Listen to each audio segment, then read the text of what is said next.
Assalamualaikum warahmatullahi wabarakatuh. Kami dari kelompok 6 akan menjelaskan mengenai pembangunan wilayah dan revolusi industri. Selamat menyaksikan. Paradigma dalam geografi menjelaskan cara pandang atau pendekatan terhadap pembangunan wilayah dari sisi keuangan spesial. Berikut beberapa paradigma utamanya. 1. Paradigma spatial. 2. Paradigma ekologikal. 3. Paradigma regional. 4. Paradigma sustainable. Pendekatan dalam pembangunan wilayah geografi. Dalam geografi, analisis pembangunan wilayah biasanya memakai pendekatan sebagai berikut.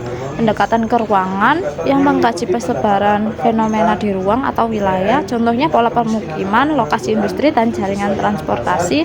Pendekatan ekologi yang melihat interaksi manusia dengan lingkungan, contohnya dampak pembangunan industri terhadap kualitas udara atau sungai, dan pendekatan kewilayahan yang melihat wilayah sebagai satu kesatuan yang memiliki potensi, masalah, dan keterkaitan dengan wilayah lain, contohnya pembangunan kawasan industri di Jawa Barat yang terkait dengan pasar di Jakarta dan pelabuhan Tanjung Priok. Kemudian ada indikator pembangunan wilayah yang dipakai untuk menilai berhasil atau tidaknya pembangunan. Secara geografi, indikatornya mencakup indikator ekonomi yang meliputi PDRB, produk domestik regional bruto, tingkat investasi, dan pendapatan per kapita.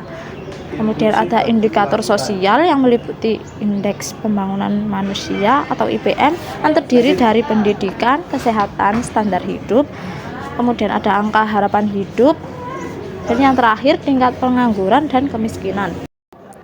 Selanjutnya adalah penjelasan mengenai revolusi industri 4.0 dan 5.0. Revolusi industri 4.0 merupakan fase di mana perkembangan industri modern memasuki awal integrasi teknologi digital, fisik, dan biologis, di mana tujuan revolusi industri 4.0 ini meningkatkan efisiensi, produktivitas, dan inovasi dalam berbagai sektor kehidupan. Lalu, revolusi industri 5.0 yang merupakan konsep yang digagas oleh Jepang sebagai respon atas tantangan revolusi industri 4.0. Konsep ini menekankan bahwasannya penggunaan teknologi tidak hanya dalam sektor industri saja, melainkan dalam pemahaman permasalahan sosial, ekonomi, dan lingkungan, dengan tetap memperhatikan nilai kemanusiaan dan keberlanjutan. Selanjutnya adalah kaitan revolusi industri 4.0 dengan karakter masyarakat 5.0. Jadi, revolusi industri 4.0 dan masyarakat 5.0 memiliki hubungan yang erat.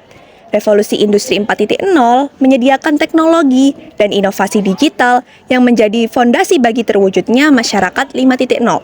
Sementara itu, masyarakat 5.0 mengarahkan penggunaan teknologi tersebut agar berorientasi pada kesejahteraan manusia. Dengan kata lain, revolusi industri 4.0 menekankan pada kemajuan mesin data dan sistem pintar, sedangkan masyarakat 5.0 menekankan pada pemanfaatan kemajuan tersebut untuk menciptakan kehidupan yang lebih sejahtera, adil, dan berkelanjutan. Selanjutnya adalah contoh keterkaitannya. Di bidang kesehatan, teknologi big data dan kecerdasan buatan digunakan untuk mendeteksi penyakit secara dini sehingga meningkatkan kualitas layanan kesehatan masyarakat.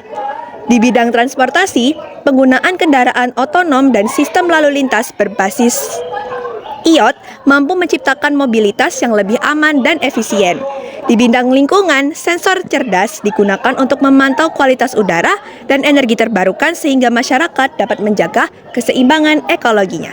Kesejahteraan penduduk adalah keadaan di mana penduduk suatu wilayah dapat hidup dengan layak, aman, dan sejahtera, baik dari segi ekonomi, sosial, kesehatan, pendidikan, maupun lingkungan. Secara lebih rinci, kesejahteraan penduduk mencakup kemampuan masyarakat untuk memenuhi kebutuhan dasar seperti makanan, pakaian, tempat tinggal, pendidikan, dan pelayanan kesehatan, serta memiliki kesehatan bekerja berpartisipasi dalam kehidupan sosial dengan kondisi yang adil dan aman. Contoh, penduduk dikatakan sejahtera jika memiliki pendapatan yang cukup untuk memenuhi kebutuhan hidup. Tingkat kesejahteraan juga terlihat dari angka harapan hidup yang tinggi, pendidikan yang baik, dan rendahnya tingkat kemiskinan.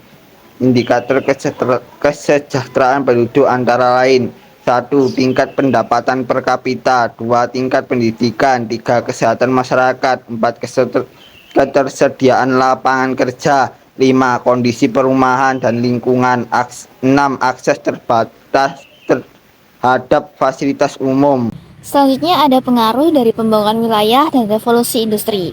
Pembangunan wilayah adalah upaya untuk meningkatkan kualitas hidup masyarakat di suatu daerah melalui pengembangan ekonomi, sosial, dan infrastruktur. Adapun pengaruh terhadap kesejahteraannya meliputi 1. Peningkatan akses seperti pembangunan infrastruktur seperti jalan, jembatan, dan transportasi publik. Yang kedua ada peningkatan pertumbuhan ekonomi, yakni pembangunan pelabuhan atau kawasan industri. Yang ketiga ada penyediaan lapangan kerja, baik secara langsung, misalnya pekerja konstruksi maupun tidak langsung, misalnya pekerjaan di sektor pendukung. Yang terakhir ada peningkatan kualitas hidup. Dengan tersedianya fasilitas dan layanan yang lebih baik, kualitas hidup masyarakat secara keseluruhan dapat meningkat. Selanjutnya adalah revolusi industri. Revolusi industri mengacu pada perubahan besar dalam metode produksi dari sistem tangan ke mesin. Adapun pengaruhnya terhadap kesejahteraan, seperti 1. Peningkatan efisiensi dan produktivitas, yakni penemuan mesin dan teknologi baru meningkatkan efisiensi produksi. Yang kedua ada penciptaan lapangan kerja baru. Yang ketiga ada peningkatan pendapatan. Dan yang keempat ada kesenjangan sosial. Yang kelima ada urbanisasi dan masalah sosial, yakni seperti perpindahan penduduk dari desa ke kota. Dan yang terakhir ada dampak lingkungan. Penggunaan bahan bakar fosil yang masif dan proses produksi yang tidak ramah lingkungan menyebabkan polusi udara dan air, serta kerusakan ekosistem. Sekian penjelasan dari kami, mohon maaf bila ada salah kata. Wassalamualaikum warahmatullahi wabarakatuh.